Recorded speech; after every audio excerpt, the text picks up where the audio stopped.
Just a quick heads up that these are adults having adult conversations about things that take place on a show where the adults use a lot of adult language. All this to say, there might be some salty language ahead, so please plan accordingly.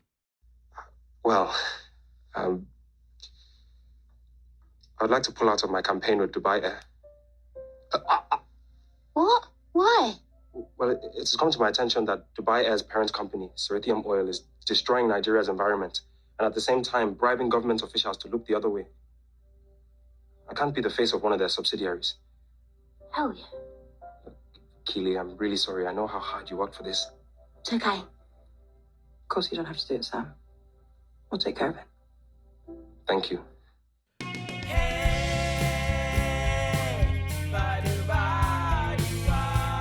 What would Ted Lasso do? That's the question we explore in each episode of this podcast. We take the lessons we learned from Ted Lasso and apply them to the real world through the lens of leadership and positive psychology. My name is Dimple DeBalia. And I'm Jeff Harry. We hope you enjoy this episode as much as we enjoyed making it, and that it helps you discover your own Lasso way and embrace what it means to believe.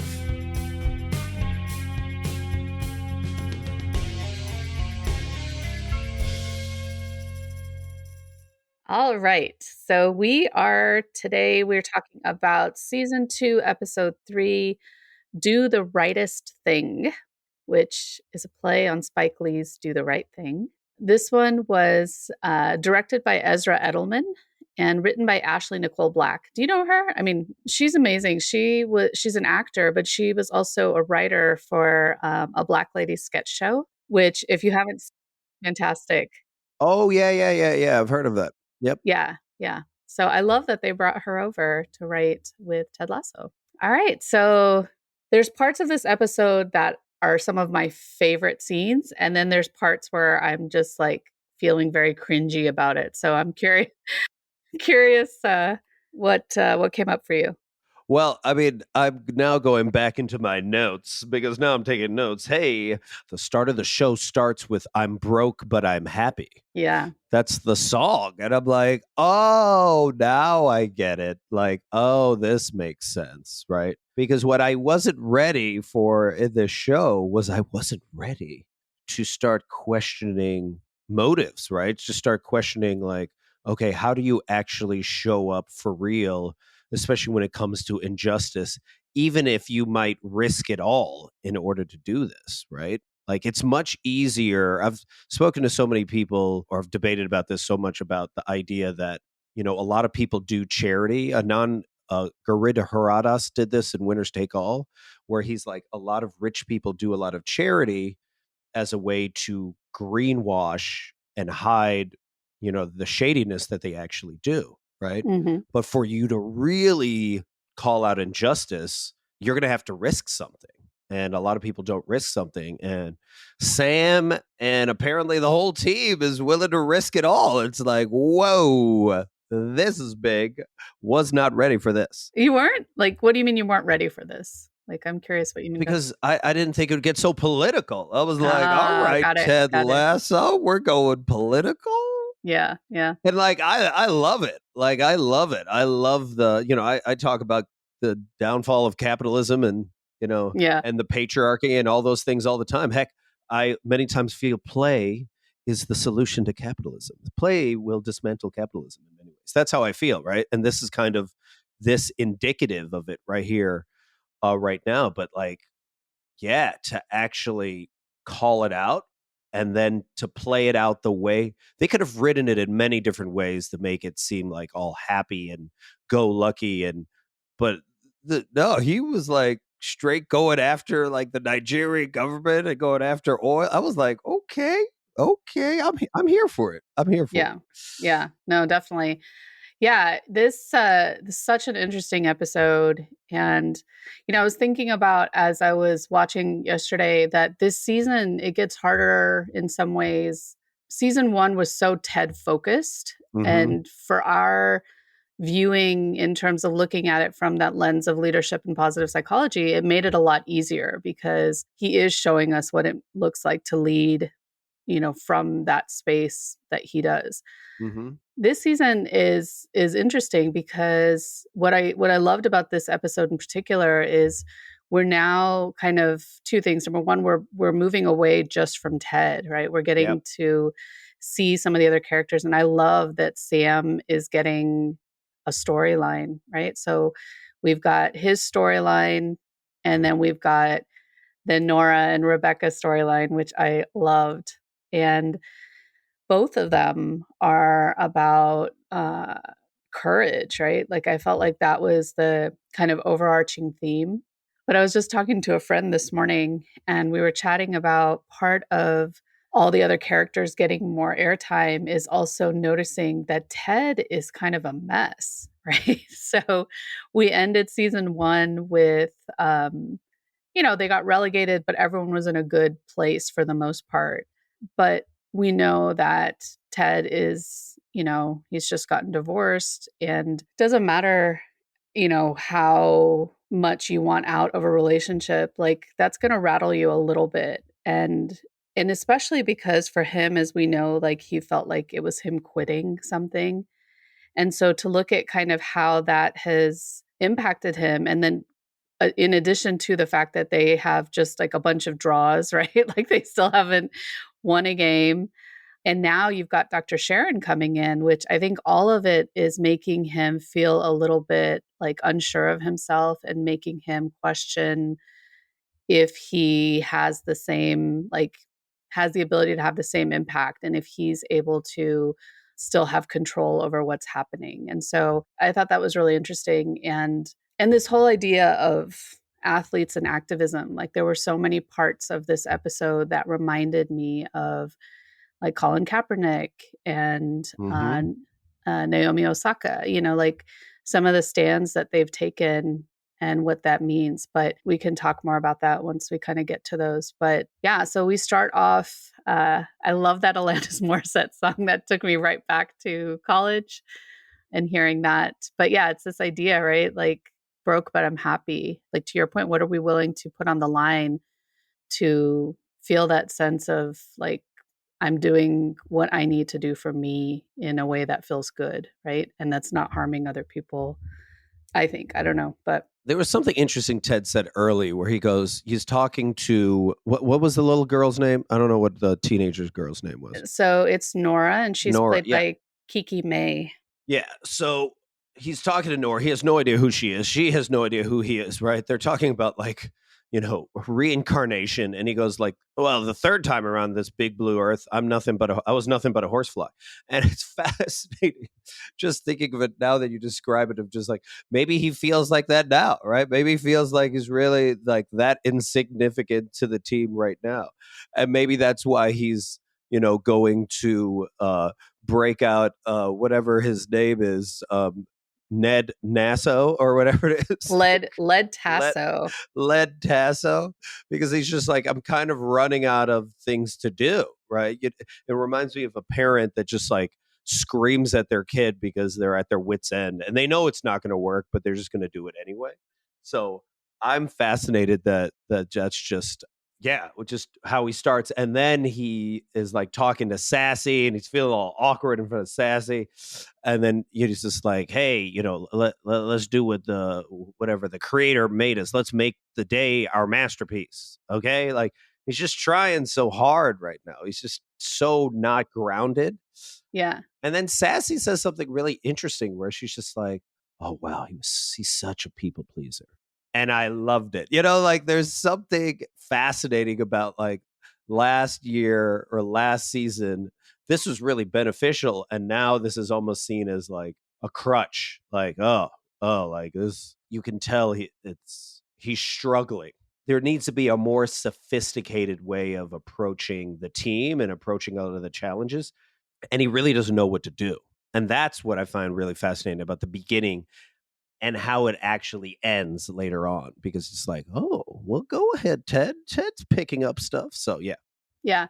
Yeah. And I like what you just said. So And obviously there's two meanings to what Sassy said, right? Like she talks about how he's so eager to please. Yeah. And it was all about like him being exactly how he is in terms of when they slept together. And I just thought it was so funny that Rebecca like spits out her biscuit as Sassy says that, which I thought was really cute. But I think you're right. I think it is like this being eager to please. Like it kind of takes the wind out of like last season, every time Ted would, say these platitudes and say these things to kind of lift people up, like now it's like they're falling flat, right? And so to your point, like, yeah, he's working so hard. And so let's talk about that. Like he brings Jamie back, right? Kind of against pretty much everyone's wishes. In that opening press conference, he gets the question right away. You've been known for creating a great environment in the locker room. And is Jamie coming back going to impact that vibe? And, he steps right in to say, no, no, he's on a good path. I'm just here to help. References good old Mr. Miyagi. Mm-hmm. And yeah, but then they cut to the locker room and you see, so you see Ted is working really hard. You see Jamie also really working hard to try to like get back into people's good graces. And so, he's trying to, and you get that like visceral feeling that he doesn't belong, right? Like everyone's talking, they're kind of leaving him out. He's off to the side and he's trying to find a way in to like be a part of the team again. And at every turn, he's just getting shot down. He's actually trying to get attuned to the team. He's trying to like vibe with the team and talk about psychological safety, right? Like you can tell a team or a group of people is getting along when they're able to make fun of one another. So they're all making fun of Sam because he just got this new ad and it's kind of cool, but also now they can't like let his head get too big, so they're like mocking him, and they're really good roasting jokes. And then Jamie comes in with his joke. I don't even know what it was, but it was bad, and everyone just gets silent, and it's just like, oh, you don't have that. You don't have that trust with us. No, no, you're not allowed to play with us. We're all playing over here, but you're not allowed to play. And I was like, ooh, wow, ouch. That made me giggle when I first saw that. I was like, oh, this is rough. Yeah. I mean, it does. It takes you right back to the playground, literally, like when you're a kid and like Mm-hmm. people are like, you can't play, And so you do kind of feel for him in that moment too. But also like, yeah, you haven't earned it yet, Like you can't just expect to walk in and go right into like roasting other people as well when you haven't earned it yet. Talk about people pleasing, right? It's just like he tries to people please him there. And then he tries to people please him again by apologizing. And he really does sound like he's genuine about the being apologetic, but they are not hearing it, man. They do not want to hear it from this dude at all because of all the things that they like listed as to how he like offended them. It wasn't just once or twice, but he was mean to everyone, to the point there was even a guy that says, I don't know you, but I don't like you. Like it's that level. It's that level. From you got us regulated, do you cook the fart and put it in my face? Like it covers the gamut of things. Yeah. Yeah. Yeah, that laundry list was pretty funny. But that's exactly right. Like he's done so much stuff. And it reminded me of like we talked about this last season about people who just say sorry, right? Like they've screwed up, they've gotten caught, and now they're going to say sorry. And he did sound sincere, but like that many years of treating people badly is not going to be erased by just saying, look, I know I screwed up. I'm really sorry. Like there has to be more action behind it. And so, Yeah. yeah, so I thought that was really interesting. And so what came up for me in watching that is Jamie's solution to all of this, which we see when he comes back to the coach's office the next day, is all right, I've tried saying sorry. I've tried like jumping into, like you said, attune with the team again. None of that is working. And when they go out on the pitch, and then he says, well, I've decided I'm just going to buy everyone PS5s, like I'll just buy their affection. But when they're out on the pitch, like nobody wants to play with him. And then Sam actually like really tackles him pretty hard Yeah. and then lets him know that things are different now. Like you can't just come in here and and be like this anymore, right? And so Jamie kind of goes back to what feels comfortable, which is like going to Keely, right? Like, I need to talk. And what I love about this is that Keely is now setting her own boundaries around Yep. this. And she's like, no. And she walks him right up to Dr. Sharon. And so what was interesting in that conversation, though, is he's still like in that, he still hasn't completely shifted, right? He's still kind of self centered. Like, as he's walking through the hall with Keely, he's just like, well, they're just holding on to a grudge. And, it's not my fault I'm special. Yep. And so you're kind of like, all right, like, you see him struggling, you see him wanting to like genuinely fit in here, but he still hasn't quite figured out that he still has kind of a big head about himself, Yeah. Still not part of the team. He's still very much about me. Right. And also, he's not as good as he thought he was, because that was a clean tackle by Sam. Like, it's just, it's tougher now. Like, the team has gotten better since he used to like bully them back in the day, and he was much better.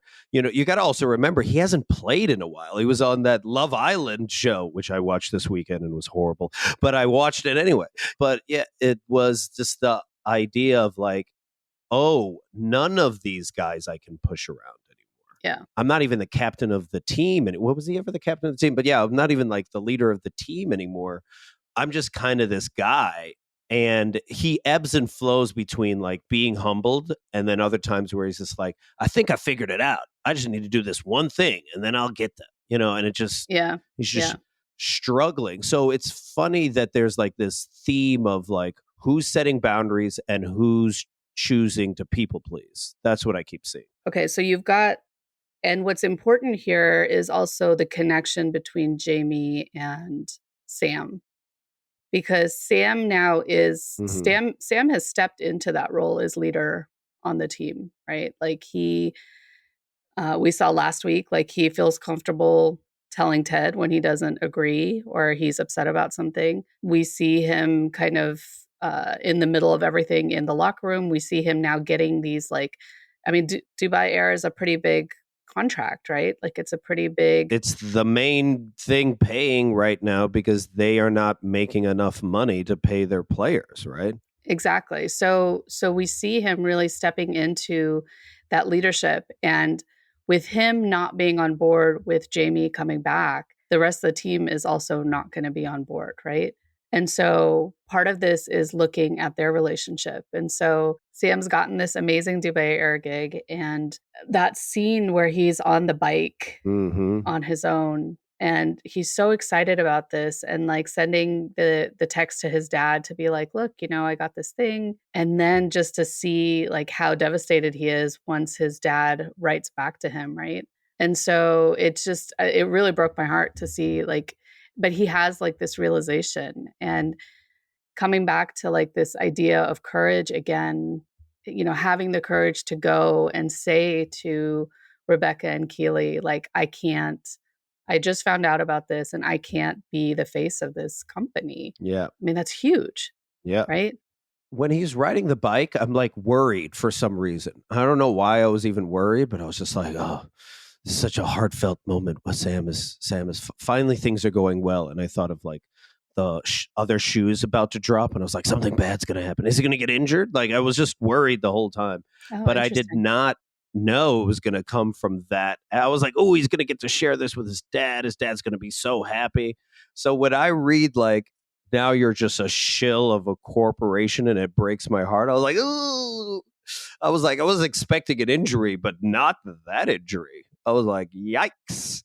So yeah, when he does walk in, and he does it in such a respectful way, that, when he says no to them and they're like, yeah, we'll take care of it. And I'm thinking the whole time, like, yeah, just slot Jamie in, like, no big deal, right? Like, they don't really care. They just want someone to sponsor the team. That's why when like Sam again later on is like looking in the mirror before he's about to go out on the pitch, I'm like, oh, is he going to get injured now? Like, there were so many times that I was just like, oh gosh, oh no, what's Sam going to do? Yeah. He's going to get hurt somehow.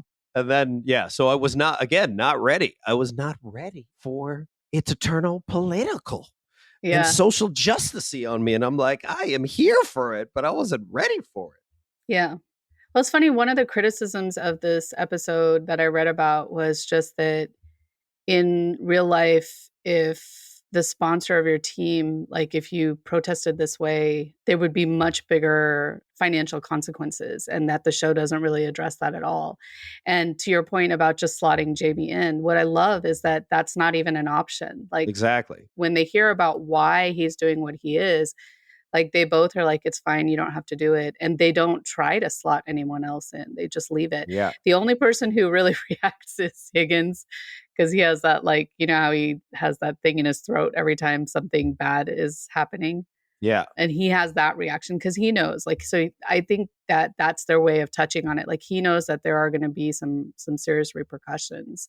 Yeah, like in the long run, I'm assuming there's going to be, because it's like now you lost basically your main ad sponsor that pays for all of their salaries. Yeah. So then where does the money come from? And then once you lose the money, then your team gets even pushed down even further down to another league. So it's just like, this is a big deal. Yeah. Okay, so that scene where Sam puts the tape across his chest, like I usually from that point on, like I'm crying in that episode because it's just like it's so moving. And I think what really gets me though is he explains to the team like why he's putting the tape on and that he can no longer wear their name on his chest. And then the other Nigerian players start taping up their chest. And he says to the rest of the team, like, look, I don't expect any of you to do this, but hopefully you can understand why we as Nigerians have to. Yeah. And what's interesting is, you know, by this point, Jamie has already talked to Dr. Sharon. So we don't know what she has said to him. Yep. But something has shifted so that for the first time, it feels like Jamie actually understands that this isn't about him. It's about being with his team. Yep. And this is one place where he could easily have just kept his mouth shut and said nothing and just been silent, right? But he seems to be realizing that he has to actually be worthy of the trust of the team and be willing to take risks when they need a support. And what's really interesting is that he's the first white player Yep. who supports the protest, Yep. who isn't Nigerian. And so he doesn't have the same stakes as Sam does, right? So if Sam did this protest on his own, he'd probably get fired. We already know that the guy, the Cerathium oil guy, wants him out anyway. Exactly. If Sam and then the other two, Isaac and I can't remember what the other guy's name was, but if the three of them did this, they could still potentially, the three of them could get fired. Yeah. But by Jamie standing up, the rest of the team starts to follow suit because Jamie says, well, we're a team, so we have to wear the same kit. And so now, if you've got the whole team protesting, they're not going to fire the whole team, right? So he's already helped to lower the risk for the rest of the team and create that bond, like create the bridge that needs to have happened for them to like rebuild that trust. And I just thought that that was just so beautifully done. Like it was so moving. Yeah. And powerful. It actually reminds me, I had to look this up, but it reminds me of the 1968 Olympic Black Power salute. Oh, yeah. Where gold medalist Tommy Smith and bronze medalist John Carlos lifted the Black Power sign with their gloves on, at, the Olympics to really bring attention to what was happening to Black people in the U.S. Both lost their medals, stripped of their medals, stripped of being part of the Olympic team, never to run again. Like that's the risk. Like that, and then talk about like how that's relevant today. That's Colin Kaepernick, right? 100%. Yeah. Never gonna get another chance. But because he did what he did, then you can have someone like a Naomi Osaka or someone else push, and they're like, well, we can't risk losing this person. So yes, I think it was huge on Jamie's part. And also, I mean, a part of me doesn't want to give him too much credit. I mean, let's just talk about it. But yeah, no, for sure. Like this is Sam's moment, and I'm not trying to minimize that by at all. Yeah. But he finally gets it for a little bit where he's just like, oh, this is the moment. Because I'm sure Dr. Sharon said something like, there will be a moment. when you can communicate whether you want to be teammates with them, Mm. what are you going to do in that moment? And I think he finally realized it in that moment. Like, well, it just makes sense. We're all going to have to wear this same kit. Like, it just, why would only some people do it? What I also loved about it wasn't even, they were just commenting on like, oh, this is just for Nigerians, but this is like a thing that it happens a ton with Black and brown people, Mm-hmm. especially in places at work, right? Where they want to speak up, but they don't feel like they can, and they don't want to risk it, because if they risk it, they might lose their job. But when you have other people speak up, especially that have more privilege, Mm-hmm. and you do it as a group, that's when all of a sudden, Yeah. people start to get like headway, right? Like, I believe the Starbucks union leader was a Black dude who got fired, and then he unionized people, and then other people started stepping up, and now I think they have like 100 or more groups of Starbucks employees talking to different types of unions. Started with someone putting themselves out there. So I'm like, let's go, Sam. Like, ooh, I'm both like, we need that Dubai Air money. And also like, maybe we don't. Maybe we can figure this out. Yeah. It was funny. As I was watching, I was like, because, I used to fly around the Middle East a lot for work. And I was like, is Dubai Air a real airline? Because it took me a minute and I looked it up, and obviously it is not a real Yeah. airline, but they use the same font Uh-huh. because there is a Fly Dubai campaign. Yeah. And so they use the same font, which is probably what made me feel like I needed to question whether it was a real airline. Wait, the same font as who? As Qatar? As Qatar no, Air? as the Fly Dubai campaigin. As the Fly Dubai campaign. Run by who? I don't remember if that's from like the country or Oh, the okay. like the Emirate of Dubai. Fly Dubai is an airline. Okay.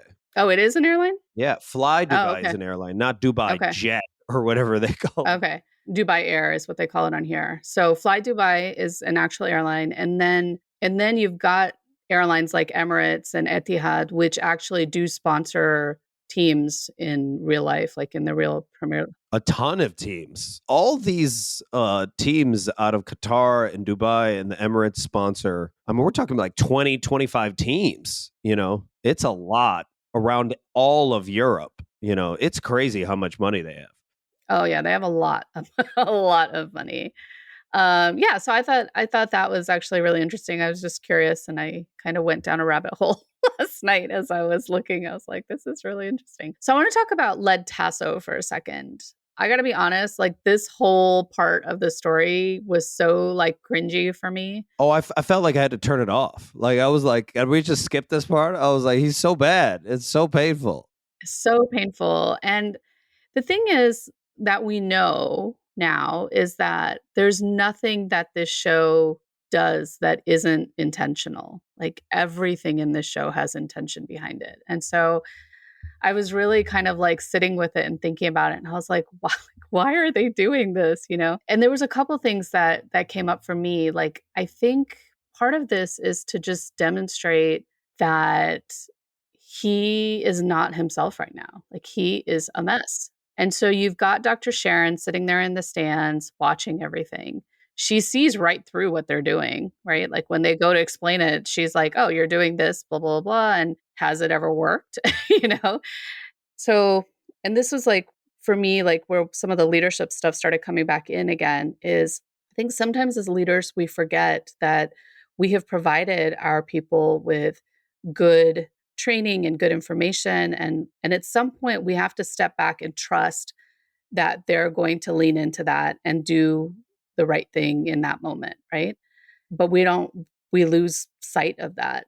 And so in this case, like, Dr. Sharon coming in has already rattled Ted from episode 1. Like, he's really questioning whether, like why his method of things isn't working. He's questioning if he is still as effective as a coach. And so when he sees that Jamie is going the route of purchasing PS5s, he feels like he needs to step in to fix this. But I think that had he just trusted that Sam is a leader now, he's going to do the right thing, and that the rest of the team Like the locker room is happy. They would figure it out together. Like they would get there and that Jamie would get there. Like he Yeah. is changing. He's not there yet, but he's changing. And so like he didn't need to do all of this. Mm-hmm. And ultimately it was, whatever Jamie did learn from Dr. Sharon, but also, and which is also a good reminder, like sometimes we need other perspectives and other ways of doing things. And that's why like Dr. Sharon is a good partner for Ted because she's got some skills and skill sets and tools and things like that. Well, I just heard this the other day about using the word tools, that we shouldn't be using the word tools because it's implying that there's things that need to be fixed. Yep. But she's got resources and stuff that maybe Ted doesn't. And so she's just enhancing, the like, or building on the foundation that he's already created. Yeah. And so I think sometimes like that ability as a leader to be able to recognize like, okay, I don't have this particular gift. Somebody else does. It doesn't mean I'm any less of a leader in this Mm-hmm. place. It just means that I do things one way and this person can help make this even stronger. And so I don't know. Anyway, so that's what was coming up for me, was just that he just was really like in this place of insecurity and operating from that space rather than trusting and being curious and, kind of letting go of some of his own teachings, Yep. and again, just showing the humanity of being a leader in that way.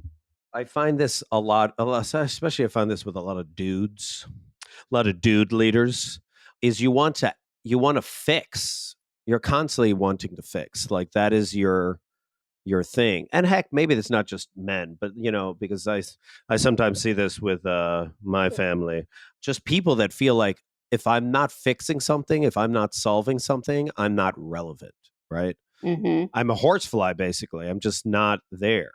And I think he's like now at his wit's end of like, okay, I need to fix this Jamie thing. I was the one that brought him in. I'm feeling a certain level of responsibility now. I potentially am ruining the locker room. We still haven't won. All these things. So, it makes sense for me to bring out Med Masso or whatever. Led Tasso. Led Tasso. I like calling him Med Masso. Like it does like just this character, right?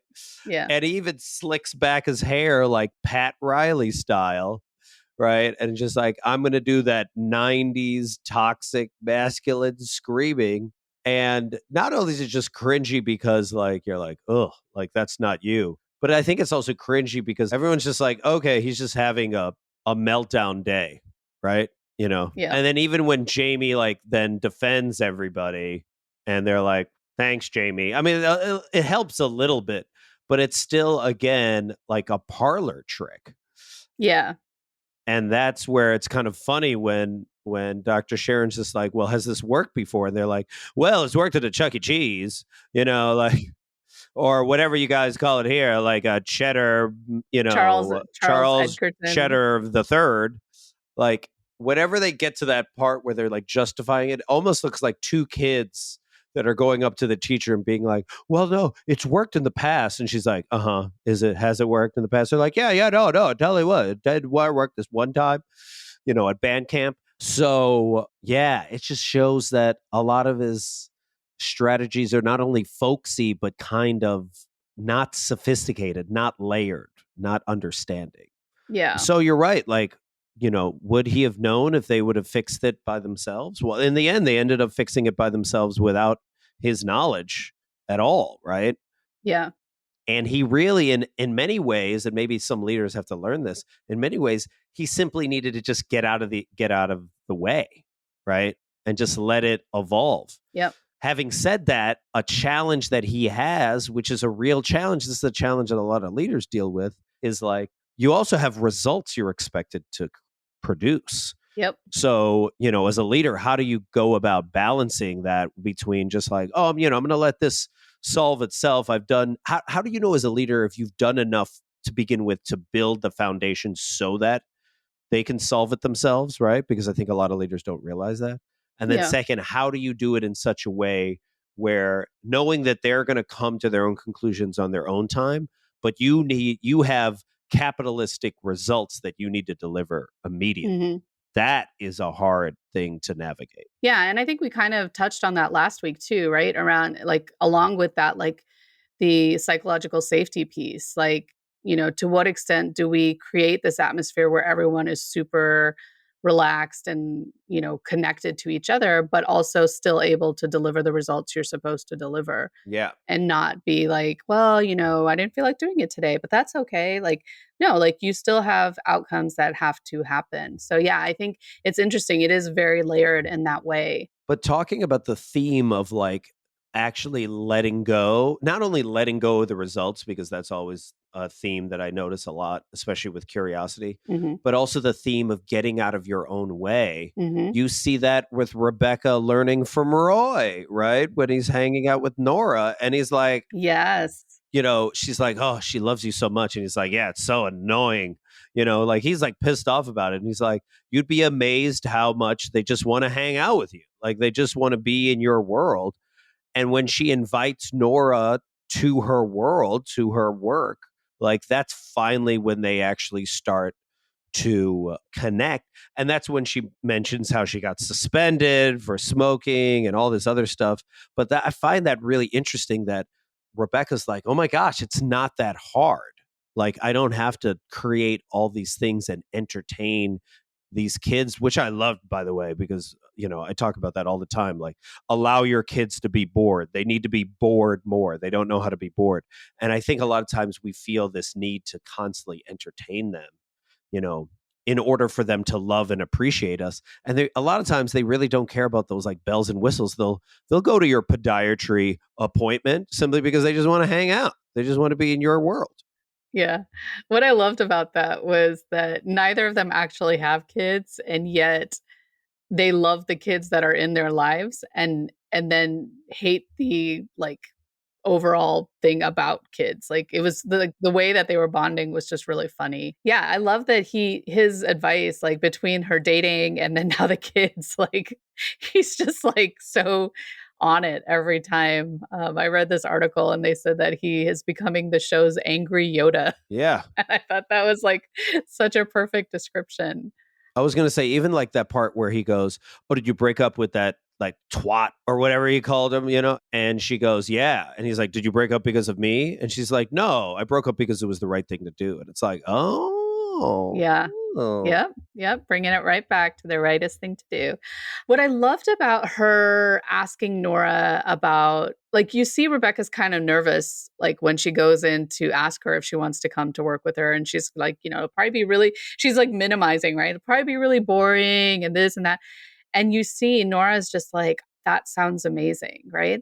Yeah. And she says, I've always wanted to see what it was like to run a football club. And then Rebecca's like, well, since when? And she says, well, ever since you started doing it. Exactly. And it reminded me back, I don't remember which episode it was, but Rebecca is doing that shoot for Footballer Quarterly or Footballer Digest or something. Mm-hmm. And Ted says to Rebecca at the time, somewhere out there is a little girl in an eggplant colored suit looking up to you or something like that, And it just, for me, like brought that full circle where it was like, yeah, this little girl who's been in your life is the one who's looking up to you and wants to do what you are doing, But she, like, that character of Nora is just so wise. Like, right. I mean, first of all, the fact that she understands all the financial stuff better than Ted does. But I find this a lot with the younger generations coming up, like this desire to do exactly this, to do the right thing, right? Yep. And not, to move away from like the superficial. So like when she asks Keely, like, what's the hook for banter? And Keely says, there's no photos. It's all about communicating, using your words and personalities. And Rebecca's initial response is like, isn't that horrifying or something like that? Yeah. And Nora's like, well, I think that's really cool. And Rebecca's like, oh, well, yeah, so do I, Yeah. It's funny to see Rebecca, who is like this big bad, boss ass bitch, as they call it.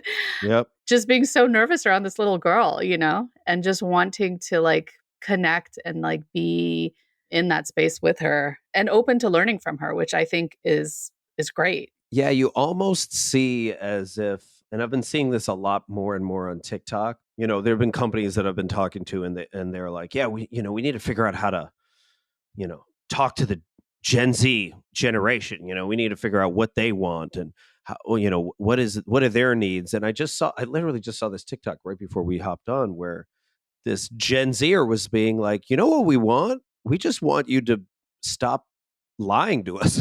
Like, we just want you to be actually real, like real and authentic and clear. I hate using the word now authentic, but like real with us, because we know that there's so much like hypocrisy out there and there's so much contradictions, and you almost see different generations trying to tackle issues in different ways, where like you got Gen Xers and millennials, and heck, maybe even maybe baby boomers, but at least Gen X and millennials from the people pleasing standpoint, because that's how they were raised, trying to Mhm. people please to solve problems. And then a lot of Gen Zers that are like, I just want you to cut through all that crap and just tell me how it is, and if Yeah. you're not willing to, I'm going to call you out on it. Like, I just don't care. Like, I don't care. I don't care about staying at a job for that long. I don't care about what you think of me as much.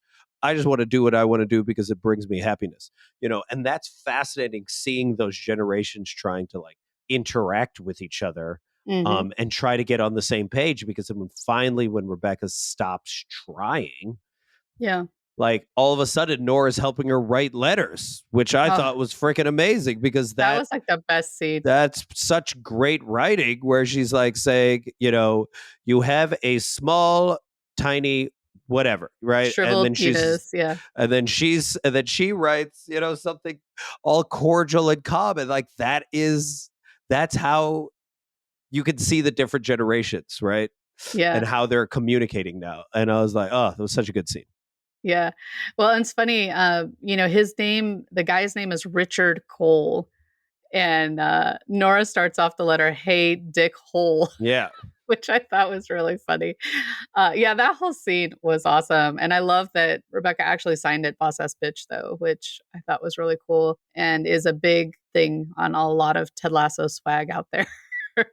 Yeah, I really loved their kind of chemistry together. And Kiki May, like that actress is phenomenal. The way that she shows up and like presents herself in that role, like I just thought she was very good. Very, very Yeah. good. Yeah, and I think the other part that I found, like, I don't know, it was just, how did I found it really just fascinating and weird, was how all of a sudden, like, she's the one that was sitting in Rebecca's seat. She's sitting in Rebecca's seat, and she's actually as if she's like in charge, right? She's Mhm. been there less than a day. And why is everyone coming up to her and getting like their opinion? Because she cuts through all the BS, which again is fascinating, because like you compare that to Ted, which I love Ted. I loved the first season, but he doesn't do that, right? So it's like, Yeah. it's refreshing, that Nora has some of the same vibes that Dr. Sharon has as well, of like, I'm just going to cut through all the stuff and get through it. And at the same time, also, you do remember that Nora's a kid, because she gets all queasy and like nervous when she's around Sam and the team, right? She still gets starstruck, and you like forget, like, oh yeah, she's also still a kid, right? So I loved that dynamic.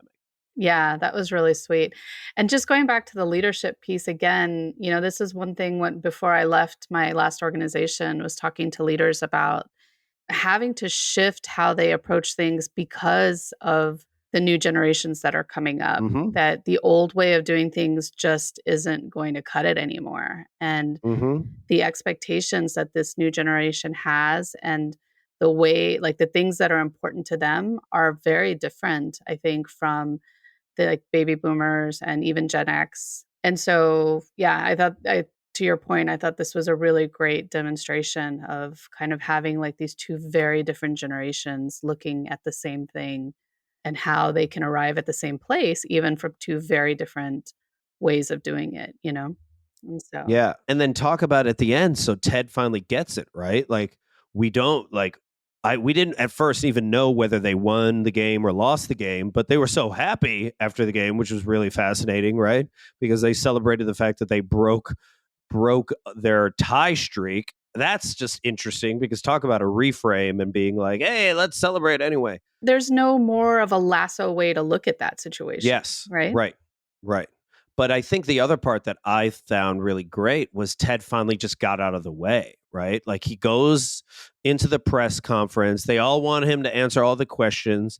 And he's just like, no, I'm not here to answer these questions. Sam is here to answer these questions. But he frames it in a way beforehand, to like Yes. give a lot of credit to Sam and be like, that's extremely brave what he had to do out there. And not to mention if the person looked like me, like basically calling out race, which is great, I right? thought it was great. Like Yeah. it would have been a big issue. But with Sam, he almost has to do these things and really like giving a shout out to Black Lives Matters, giving a shout out to like the Me Too movement, just giving a shout out to like a lot of social injustice campaigns that are being ignored because they're not being represented by star power, right? Yeah. I mean, it's to the point that you even have to get something passed, you have to get like Jon Stewart to back you in order to pass certain like legislation. Like that's the crazy part about it.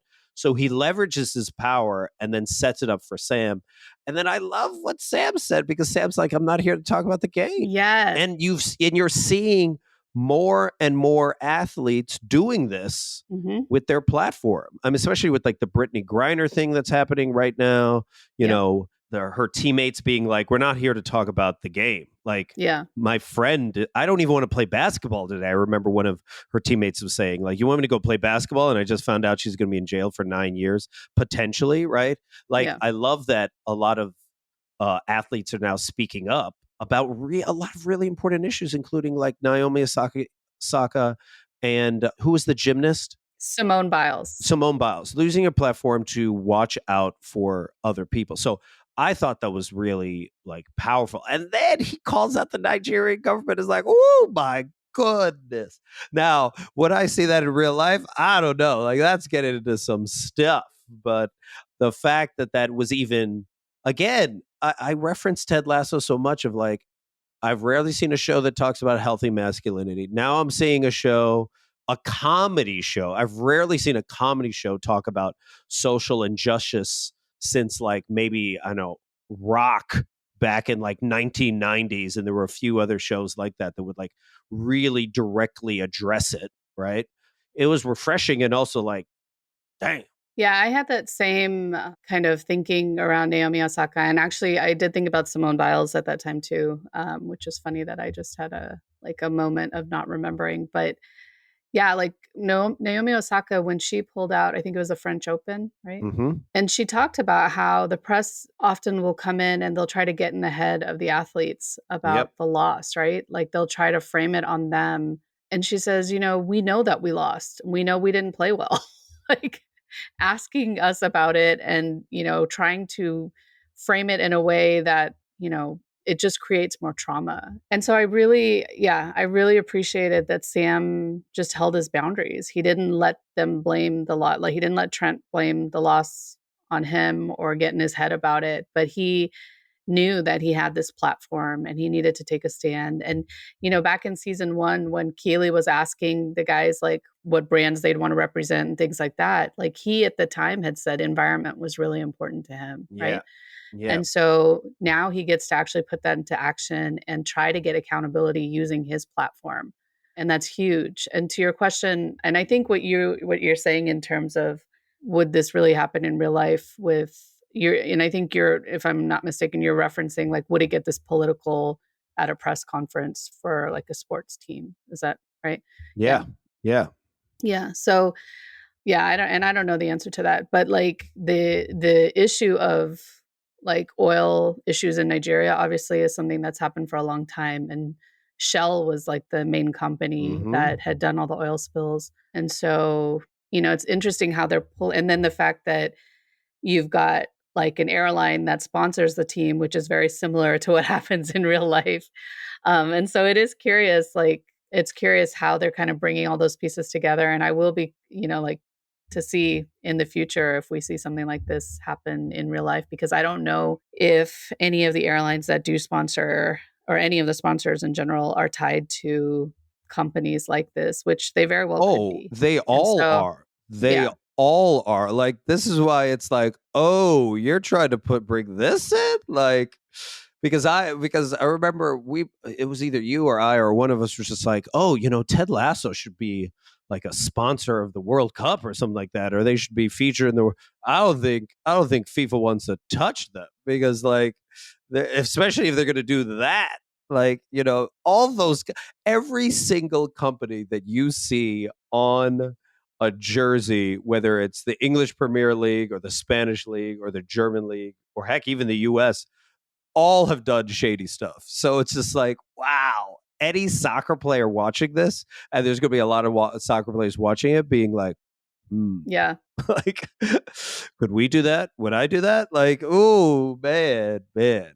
Because I have definitely seen athletes protest, when they're being represented in a certain way, but then they get their lives threatened. Like, I think that one of the Turkish basketball players, he can't go back to Turkey. Mhm. like it's that level. So, like, I'm fascinated as to how the writing is going to play out later on. Is there going to be backlash towards Sam's family because they live in Nigeria? How are they going to are they going to find another sponsor? Would another sponsor even realistically, sponsor them? Yeah. How do they write it in a way where it's still realistic, yet there's still some sort of like closure to it? That's tough for a writer. Like, if I was a writer right now, I'd be like, how are we going to figure this out? Like, we just Yeah. put Yeah. ourselves in a corner. So, Yeah. The piece about his family still living in Nigeria, like that came up for me too, because, like my background was interviewing asylum seekers and refugees for a long time. And exactly that, the fact that he calls out the government by name, he's already like a well-known entity in the world, right? Like he's a famous person. And so, yeah, I had that thought for a minute too about his family because, the Nigerian government isn't going to mess around. right. So, Right. so And also, you're calling out actually the Nigerian government with yeah, this thing, which is kind of crazy and a little hypocritical because I mean, all these other countries are just as bad, if not worse. So it's like, yeah. So, yeah, but I will say, as we wrap up, the thing that I did love at the end was, when they did take the picture, and then I looked at all the other pictures, and they're all like celebrating, and Nora is there, and she's just loving it, and they're doing all these different poses and things like that. I was like, oh wow, the team is back. Like Jamie comes out with the toast to Sam, and he's just like, you stole my thunder, and I'm okay with it. And it's like, oh, I never saw that happening. I did not think that Sam and Jamie and the team would have figured it out and figured it out so quickly. And they figured it out so quickly by simply agreeing to do the same experience. And I really feel a lot of times like people bond, especially on experiences, and being out there together in unison on something that might directly affect their salary and whether or not they're going to be a team again was obviously pretty powerful. yeah. And especially in light of the fact that Ted is kind of in a shaky place right now, the team is a stronger unit than ever. Yeah. And the other part that was interesting was that this could have gone very differently in that, like, when you see them at the match, the commentators, they're all talking about Jamie's comeback, right? And you see everyone in the pub and stuff like that. And Jamie, by like becoming one with the team and like, getting in line with like to protest, he helps to shift the story and put the focus where it needs to be. So it's not about him. It's not about him coming back being me again like he did, but rather like the story is now where it needs to be, which is on this terrible injustice and Sam actually getting to be in the spotlight to shine because he's actually trying to make a point about something really important. And yeah, that closeout was really interesting with the montage of photos because the song that we have closing it out, it's called Kala My Friend by the band Amanas. And it's from the name of their album is actually Africa. And so again, it's really one of those little details yet again that has not escaped the Ted Lasso folks. And so But yeah, so listening to the song and then just watching all the photos, like, yeah, I thought that was really interesting as well. Like, because normally they just fade to black or whatever, right, with the credits. I mean, my biggest takeaway, and it's the one I've struggled with, for quite some time, still figuring it out, is what does it actually mean to do the rightest thing, right? Hmm. Much of my work is about calling out the patriarchy, and calling out systems of like oppression or systems of discrimination that just don't serve us anymore, especially in like the workplace. But then also, that same patriarchal system is what pays me.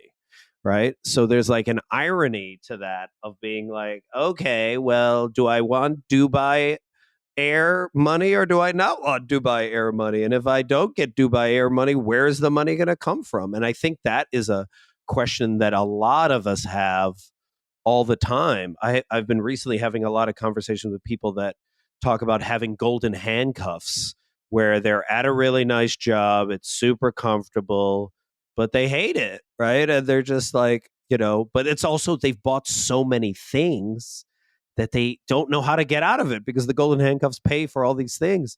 And it's a really big challenge when you have to figure out like, yeah, what do I actually really want? And what am I going to have to give up in order to get there? And that's tough for everyone to make that decision. Yeah. Did you see the Spike Lee movie, Do the Right Thing? Oh, yeah. Yeah. Yeah. Many times. What do you feel like was the connection? I'm just curious. So there's a lot that goes on in the movie, but for people that haven't seen the movie, and I'm just gonna the whole like Spoiler alert. the spoilers. Yeah, it's just spoilers. It's from the '80s. It's a phenomenal and tough movie to watch at the same time, right? Yeah. But it just comes down to like this black dude, Spike Lee, works at this Italian restaurant that's super racist to everybody. Yeah. But he tolerates being there, and it just talks about his whole life being, I think, living in Brooklyn, either Brooklyn or Yeah, it's Brooklyn. Yeah. yeah. And then, at some point, one of his friends, Radio Raheem, who always has this boombox radio and is constantly walking around with this boombox radio, one day walks into that Italian restaurant and like, the Italian guy who hates black people, but they pay for him to be there. And he's been there for like 20 years. He's like, turn off that radio. And they just start going back and forth. And then he's just like, no. And then eventually somehow the cops get called and Radio Raheem gets not only arrested and pinned to the ground, but then he suffocates and dies. Like literally George Floyd 20 years beforehand, right? And not just George Floyd, but so many other people, So right? many, So yeah, many other people, yeah. right? We could just go down the line. And then talk about Do the Right Thing. So at that moment, Spike Lee's character, everyone's like pissed off. They cart off Radio Raheem. People don't know if he's dead or not, but for the most part, people probably know. The cops are like, trying to like, block from getting attacked. And then Spike Lee takes a huge garbage can and he knows what he's going to do may be the right thing or may not be the right thing, depending on how it looks. But he takes it and he throws the garbage can through the window of the Italian restaurant that he's been working at for the last like few years. And that just causes a whole riot into the entire neighborhood. Right. And the whole Italian restaurant gets burned down and all this stuff happens. But talk about like a question of doing the right thing or not. Like that really, I think that's kind of why I feel it's tied is like with this decision, right? You don't know if it's the right thing. You think it's the right thing right now. Exactly. Yeah. But you just don't know. You don't know the repercussions of that right thing. And all of the things that led up to that. Every single person probably in that movie Do the Right Thing, and even in this show right now, thinks they're doing the right thing. Right. Mm-hmm. And who knows? Yep. Who knows how that actually plays out? But that is the question. So that is the question for us listeners. What is the thing that you're struggling on where you feel like I need to do the right thing? And what is being communicated to you? Yeah. From your intuition. Yeah. And they just, they did a 30-year anniversary thing around Do the Right Thing. And one of the things they were talking about is how like the movie didn't answer the problems that it exposes, right? It's really like reflecting back to us as the audience to consider our own perspectives on things like prejudice and compliance and stuff like that. And so I think that the show is referencing that in some ways because, to your point, like we don't know. And also we don't know what we would do if we were in Sam's position. But the point being that like Ted recognizes that there is a major injustice happening and that normally Sam wouldn't get the airtime to talk about it, And so there was Ted doing the right thing by giving him that space, Sam doing the right thing by actually standing up and taking a stand, Jamie doing the right thing by supporting the team, Rebecca doing the right thing by, not firing Sam. Like there were so many different layers to this, but yeah, just another really brilliant, very brilliantly written episode. So, all right. So, what are you taking into? You're taking this into next week, then? I'm taking in the question of what it means to do the right thing, right? Yeah. And this idea also of what would Ted Lasso do? Sometimes the Ted Lasso thing is for Ted Lasso to just get out of his own way, right? Sometimes it's not to do the Ted Lasso thing, which is ironic. I love right? that. Yep.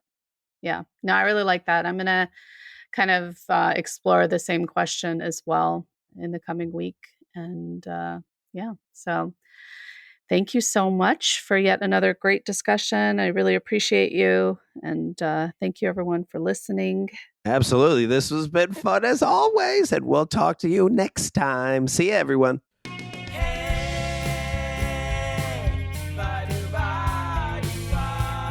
Thanks so much for listening to another episode of What Would Ted Lasso Do? If you got any nuggets of Ted Lasso wisdom from this episode, try them out in your life and let us know what happens at WWTLD Podcast on Instagram or on our website, wwtldpodcast.com, where you'll also find a full transcript of the show. We love hearing what other Ted heads took away from the episode or details or perspectives that we might have missed. And if you do like the show, please subscribe and head on over to Apple Podcasts and leave us a 5-star rating. Every rating helps us get our show in front of more listeners. To that end, we'd also ask if you enjoy the show, please share it with your friends, loved ones, randos on the street. You get it. Thank you to the team at Podify for producing our show, to Kajal Dabalia for all our visuals and graphics, and to Kenzie Slato for our theme song. And most of all, thank you to all of you for listening. Ted Lasso could simply just be another show to binge watch, or if we challenge ourselves to consistently ask the question, what would Ted Lasso do? It could change the trajectory of your life. It has for us. So join us again next time as we explore another episode and ask ourselves, what would Ted Lasso do?